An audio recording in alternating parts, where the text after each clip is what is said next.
phone. All right, so I'll just do a very quick intro again. So Dr. Melanie Barham, and I'm introducing Dr. Ellie Best, who's my co-host for the VSGD Go Diversify Live conference coming up October 15th. And we're going to talk to Ellie a little bit before we get started talking about the conference, about her career and where she's gone with things. So Ellie, do you want to tell us a bit about yourself and where you've gone so far in your career? Yeah, for sure. So I'm obviously originally from England, and I'm now doing my PhD at Cornell. My career into research has been a little bit it's been a little bit weird, I suppose. Not weird, but I first got interested in research probably when I was doing my sort of intercalated master's degree. And I remember just feeling like super excited and thinking that vets we have a lot to offer, I think, as clinicians to the sort of biomedical research world. So I knew that that's definitely something I wanted to diversify into. So yeah, I was at vet school at Bristol doing that. And then when I graduated in 2021. So last year, and then I worked in clinical practice for probably about 4 or 5 months before I was super lucky and landed my dream role. It was sort of a fellowship, like a 6 months research fellowship. And that was sort of my first experience working full time in a research lab. So that was up at Bristol University as well. So I did that for 6 months up until July. And then, yeah, I was lucky enough to land a PhD position fully funded at Cornell in biomedical science. So moved to the US in August, and here we are. Yeah, I'm really enjoying it. So it's been a lot of different jobs in between. But yeah, I'm really excited to be doing my PhD now. Very cool. So it's actually a pretty rapid path to a PhD from vet school. And so you said that you were really interested when you were doing, an intercalated master's. So was that before vet school, or was that just after with your fellowship? Yeah, so sorry, I didn't really explain this. So the intercalated masters is kind of, I think in the US, they offer a sort of program that's a bit similar, where they do like a DVM plus PhD program. So you do your first 2 years of your DVM, then you do your PhD in the middle, and then you follow on to do your the rest of your DVM. And I guess I can kind of compare it a little bit to that. So I did the first 3 years of my vet degree, then I went on to do a master's for a year, and then I came back to complete my vet degree. So it's kind of sat halfway through. So I didn't go into the master's knowing that I wanted to do research. My master's was in wildlife conservation because I thought I wanted to be a zoo vet. So that's why I took the master's, and it was only through that I found my love for research. Cool. Also, that's neat. So then did you do was it a project-based master's, or was it course-based, or was it solely research-based? Yeah, so it was actually a course-based master's. So I had modules, and then I did a 3-month research project. And I kind of went a bit off-piste with my research project and ended up choosing something a bit more biochemistry, biomedical related, because I found myself really interested in antibiotic resistance and how we can create new targeted therapies. So I started doing a little bit of work on nanomedicines and trying to create new targeted drugs and that kind of thing. So I did that for 3 months and absolutely fell in love with it. So it was, yeah, very unexpected for me. Yeah. Very neat. And tell me about your fellowship project and what you did there. Yeah, so that was kind of spinning off from what I did from my master's. So I knew that I definitely was interested in antibiotic drug discovery. So my project there was I basically worked in the biochemistry lab, designing, it's kind of cool, new antibiotics from natural deep sea sponges. So the theory here is that 95% of the world's microbiome is under the sea. So does that mean that we've only discovered 95% of the world's antibiotics? Maybe. So we were kind of looking at undiscovered regions of the deep ocean, mining them. And yeah, it was a more genetics-based approach to sort of antibiotic drug discovery, which is a big learning curve for me. Obviously, we're not taught any of that at vet school. So it was very different, but I absolutely loved it. That's really neat. And then you went into your PhD. So tell me about, I know you probably haven't picked your project yet, but tell me about landing that PhD and what that process is like, because I know we get actually a lot of questions about, should I do a PhD? Should I go back to school? Whether you're an early career professional or whether you're later, should I go and do a board certification? Should I do a straight research program? So maybe talk to me a little bit about that and how that process went. Yeah, so I was sort of in the same boat. I sort of thought, is it a bit too soon for me to do a PhD? Like, should I go and do, an internship, residency, that kind of thing first? Because I know that you do get to do a bit of research as part of your residency. It's not like I wouldn't be able to do any research. But for me personally, because I was more interested in the sort of more biomedical side of things rather than the pure sort of clinical research. I felt like a PhD was probably more the natural progression for me rather than doing an internship or a residency. I did find it very, very, very difficult actually when I was applying for PhDs, especially when you're sort of diversifying out of traditional, I say traditional, like clinical research, and I was going into something where perhaps like having a chemistry degree or a biology degree was more favored for the type of work that you'd want to be doing on your PhD. So yeah, I applied to just loads and loads and loads of different programs, got loads of rejections, so tried again. And then when I got to, that's where I came across Cornell actually, and this is something I definitely would say if you're a vet wanting to do research. I think there are a few institutions in the US that they really do value having vets in research here. That's something I definitely noticed about Cornell. Like they have a specific veterinary PhD stream for people wanting to do biomedical research who've come from a veterinary background. So that was something that really attracted me to the program to apply there. So yeah, as luck would have it, I managed to make it through the admissions process and here we are. But yeah, it wasn't a straightforward process. It was quite difficult, and it's obviously making sure that you get that research experience at either through your vet school or trying to think of other ways to come up with research experience, attending lots of workshops, attending these talks, networking with people, that kind of thing. So yeah, it is a bit of a bumpy road, but yeah, it's good, and we're here now. Nice. That's really, I think that's a really powerful message to remind people of, is that it's not always, if you get rejected, it doesn't mean that you should stop trying. So keep trying and you'll find the place that's right for you, which is really great it's really great to hear. And so Ellie, did you make personal connections at Cornell did you go and visit, or what were your ins in there, or special tips to kind of get landing the right place? Yeah, so I would say, personally, no, I didn't know anyone from Cornell. I just sort of applied. I looked at the program. How I heard of it was actually through something called the Cornell Leadership Project, and that's a 10-week research project that you can do at Cornell. It's open to international students and in their sort of earlier years of veterinary school. So I think from sort of year two through to year 5, you're able to go to Cornell and they fly you out there and you do some research there, which is kind of cool. I applied for it, unfortunately didn't get in, but because it is quite a competitive program. But that's how I initially found out about Cornell and the fact that they offered this kind of thing. So Cornell was sort of on my radar. I made personal connection with someone who was at Bristol who had done that program. So I sort of chatted to her a bit about how I could try and get more research experience. This is something I talk quite a lot about on my LinkedIn. So I don't know if anyone follows me on LinkedIn, but I talk quite a lot about how you can get more research experience as a vet. So that was sort of where I then just threw myself into trying to get as much as I could, because I would say the one thing I did do is I emailed a lot of professors. So even though you might not think you have any connections, all those lecturers, all those clinicians, everybody you shadow, chances are that, they're academics, they're working at a university institution. So they're going to have done some research or be doing some research to try and keep up their academic position. So just emailing them, trying to get involved in as much as you can. If they know that you're interested, they're more than willing to take you on board, especially the clinicians. I did receive some emails from non-clinicians who said that you're a vet, you'll never make it into biomedical research, that's not competitive, don't listen to them, they're talking rubbish. You definitely can do it if you show enthusiasm. So I definitely say just use your network. Even if you don't think you have one, you definitely do.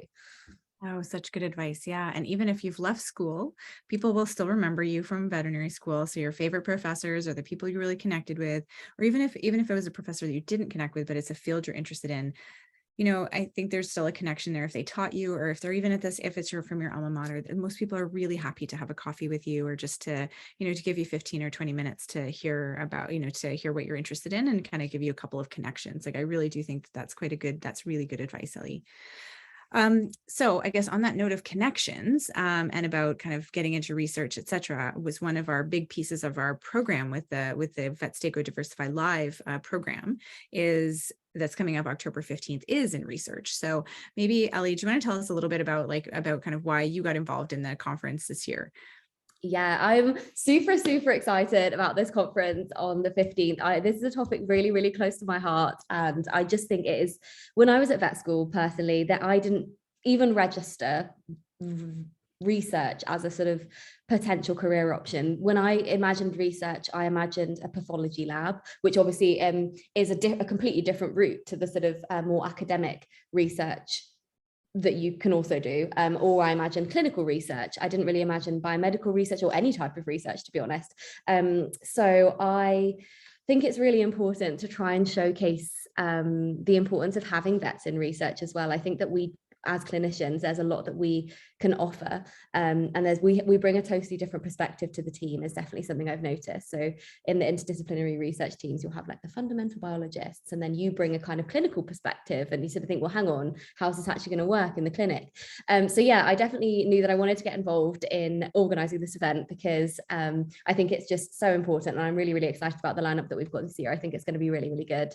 I was involved in it last year, had the best time. I met so many great connections. It really, really, really helped me when I was looking at trying to apply for PhDs, because I was at that stage in my veterinary degree where I was sort of looking at like the next step, you know. So it was really, really valuable getting some great tips on how to build a research portfolio and start applying for these things. So yeah, is that part about making connections, or just kind of getting some fodder for where you might want to go next? I think that's really our big why for why we're doing the whole conference. And that's why we put on the Global Vet Career Summit a couple of years ago during the middle of the pandemic. That's why we put on the Big Student Careers Fair in 2021. This conference is actually for graduated veterinarians and for students as well. So it's got several streams, and it's running across several different time zones. So it'll start, and there's going to be nearly 24 hours of programming on the 15th, which is going to be available for 6 months afterwards. And then there's a whole other day of pre-recorded content that's going to be released on October 16th that is also really targeted to specific skills and showcasing different ways to get into different types of veterinary medicine, or in different parts of practice, or diversifying your career, etc. So for those of you who are interested in taking a trip on very short notice, you can go live to London, UK, or you can join Ellie and I online, and you can do the whole program. It'll be live streamed at a really high quality. We've got a video production agency that's going to be putting through the live stream, and then we're going to be also continuing on with North American specific content.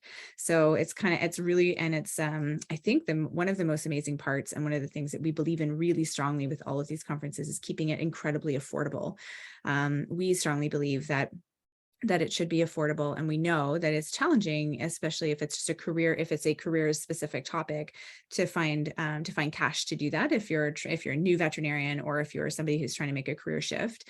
So the ticket prices are incredibly affordable, and so if you're looking to come and be virtual for part of the day, for some of the day, or you want to take something in for the next 6 months, it's only $55 US to come for all of that content and have it for 6 months, which is great. And if you're a student, it's only 10 Great British pounds, which is around $12 US. So really, again, pretty affordable. Most of us could probably figure that out. If it's $55, that's like a dinner out, or a dinner at McDonald's, even. Like, it's not even a really expensive dinner, or maybe a reasonable dinner at like a reasonable Applebee's, maybe. I don't know. Yeah. So Ellie, do you want to tell us about, so you lined up as like an amazing research panel, and also our keynote speaker, and then I'll talk about the other pieces of our program too. So do you want to go ahead and talk about our keynote and the panel that we've got?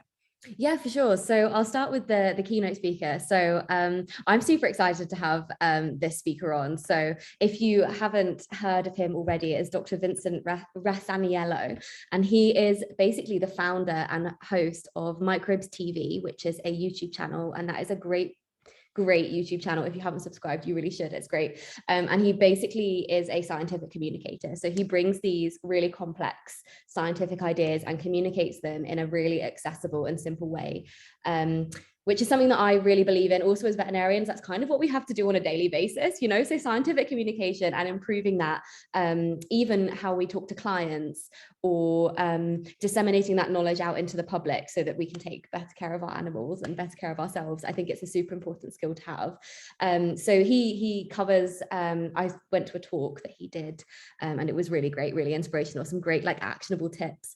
So we're super excited to have him. He also hosts This Week in Virology, which is a podcast. And that has sort of spun out, that's been really, really successful. So that's spun out into multiple other different podcasts. So he also does This Week in Immunology, This Week in, all of these sort of things. So definitely check that out, and make sure to come along for his keynote, because that will be really, really good. And then moving on to our sort of research panel. So yeah, we've got a great lineup of speakers for our research panel from different stages of their career as well, which I think is super, super important. So we've got sort of some early stage researchers who've come are in sort of their first year of their PhD, but have also done a residency, which I think is also a really good thing to have to ask about, because we sort of wonder, I know that there is research involved in residencies, I sort of touched on that before, but sort of the journey from becoming a sort of board certified veterinarian to then transitioning into being a PhD student. So we've got a couple of people that we can chat to about that. And then we've got a sort of later stage, almost finished PhD, about to enter the world of post PhD life. And then we've got one of the academics here at Cornell, who is a really, really, really great researcher. She's a PI, principal investigator. Sorry, I won't use like jargon. So she runs her own lab here at Cornell. She also lectures. She's a vet who has diversified into the more academic track, and she's super, super passionate about encouraging vets to get involved in research at any stage of their career. She's won lots of awards for teaching and veterinary research. So she's going to be a really, really good one to have on board and ask any of those sort of questions. So yeah, that'll be a really nice interactive session just to make those connections and get some great tips. And then there are two classmates of mine who are joining that panel as well. So there's one that's Dr. Janet Beeler-Marfisi. She's a veterinarian and also a clinical pathologist and a professor at the University of Guelph, the Ontario Veterinary College. And then also Dr. Lena Levison, who is a master's in animal welfare, but also has had, she does quite a bit of work with animal use protocols and does a completely different role from actual, she's not doing actual research, but it's a role that's ancillary, that's really helps to support and really needs a veterinarian to be involved with. And she's just excellent at having had Lena help me with AUPs and getting things moving through, getting even getting teaching animals approved and things. It's just, having somebody who can be calm and work through those processes with you and make sure that we're really upholding animal use as with welfare in mind is so important and critical, and a role that you wouldn't necessarily think of when you think about research, but it's a really important supporting role. So those two are also going to join us. And then we're going to go into a panel on entrepreneurship. And so taking an idea and then turning it into action.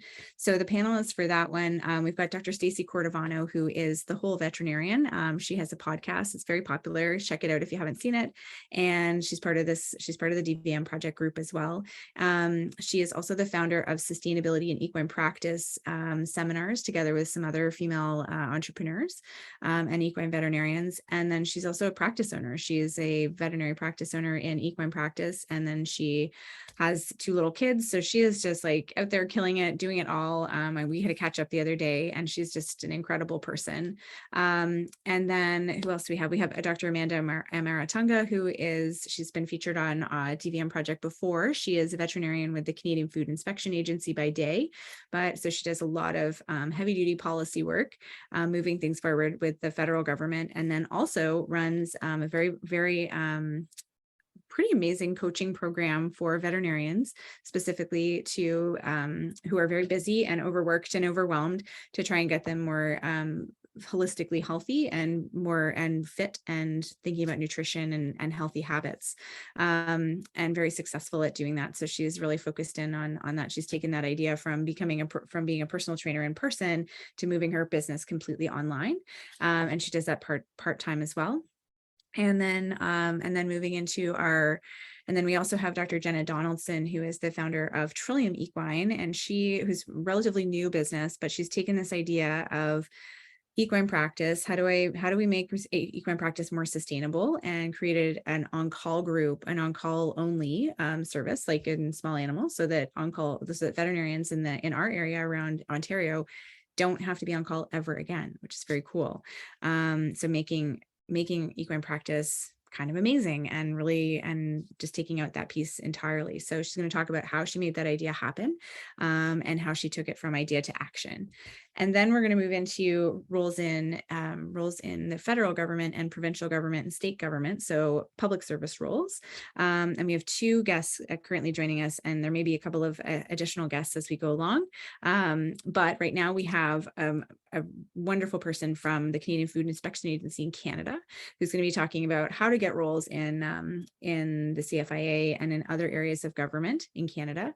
How to make your application look best, how to find what possible roles are out there, how to kind of some of the, how to get in with the application process and that type of thing. And then what you can expect as a government vet in different areas of Canada. And then the same thing in the United States, we're going to have Dr. Joanne Ellie, who was my previous co-chair of the United States Animal Health Association's Committee for Workforce Development. It's a very long committee name.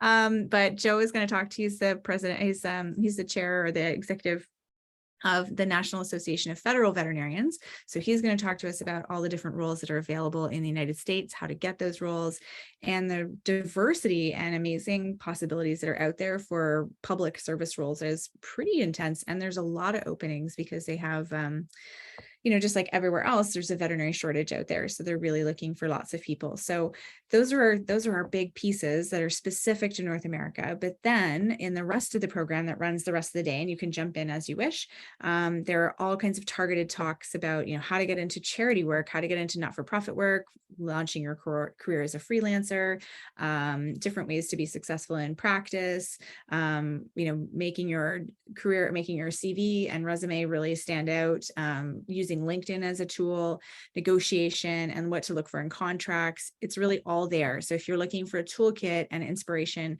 this is it. And you don't have to listen to it on the day of. You can totally listen to it within the next 6 months. So, I know with the Global Vet Career Summit and with Big Student Careers Fair, what I did actually afterwards was when I was walking the dog, or if I was like working out or something, I would often just have it. I would just listen to the materials, because a lot of it is listening and just kind of getting some good ideas. So getting some brain space and thinking about some different inspiration.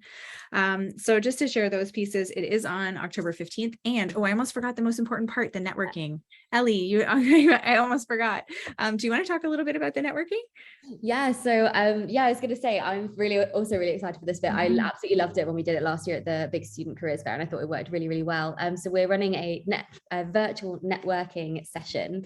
So basically, it's your opportunity to sort of meet everyone, all the speakers will be there, everyone can sort of get together, meet other delegates, that kind of thing, and really connect with those people, ask them questions, add them on LinkedIn, make more lasting connections. I think that is running from 6 till 7 BST. I think it is 6 or 7 BST. So that's 1 to 2, isn't it? Yeah. 1 till 2. 1 till 2, yeah. 1 to 2 Eastern Standard Time. And then I'd have to convert that to Pacific Standard Time. So it's earlier in the morning. I think that'd be just maybe 10 o'clock in Pacific Standard Time. So earlier in the day for our Pacific folks. So bring a coffee if you're coming from Pacific Standard Time, and bring something for lunch if you're coming for the lunch one, if you're coming from Eastern Standard Time. And then our colleagues in the UK who are joining us virtually are also going to be, they're probably going to have a glass of wine. So wine, yeah. I remember doing that last year. Right, yeah. Which is kind of cool. It's kind of neat to meet people from all over the world, and you wouldn't necessarily get that opportunity. And that's been one of the magical things about our conferences, is that, while maybe you get to meet people from Canada if you're going to a Canadian conference, or people from the US from a US conference, and there's power and wonderful things about that too. It's kind of cool to connect with people from all over the world and see what other opportunities or how other people are approaching things, particularly if you're looking for a career shift. It doesn't mean you have to move to their country, but it's kind of neat to see and get the different perspectives, because frankly, it's kind of amazing to me to see that on either side of the ocean, the challenges and the opportunities that we all see are really ssimilar. And it's and sometimes, I think certainly I've learned some amazing things from our UK colleagues and Australian colleagues when we've been connected, to think about, they just, sometimes you guys are further ahead. A lot of times you guys are further ahead in how you think about different things, and how you're thinking about veterinary well-being, etc. So it's been very cool to have that. And we're actually using a platform that allows us for you to easily move around into different areas, as opposed to being in Zoom rooms. So it's going to be a little more, and it's very intuitive and easy. I tried it out yesterday, and I thought I'll try it out without seeing the demo video and see what it's all about. And it was actually super duper simple. It was very easy, and it actually felt like I was just walking around like a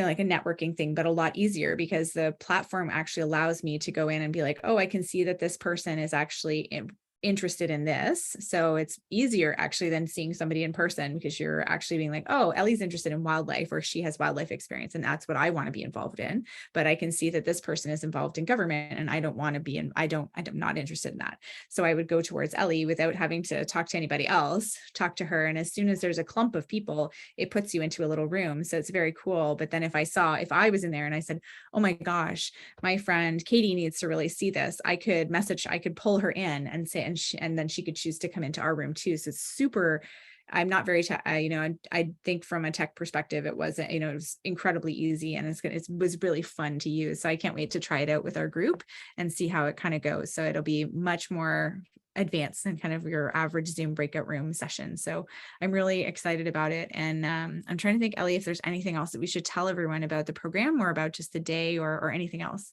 I think we've covered most of it. Yeah, I think the networking, I was just going to add, like, then I think the networking really helped me last year. Like, I met a lot of people and managed to get a lot of good advice about how I was going to get land a PhD. So I would definitely, recommend coming along to that. But yeah, I think otherwise, I think that's everything. Okay, cool. It'll be good, exciting.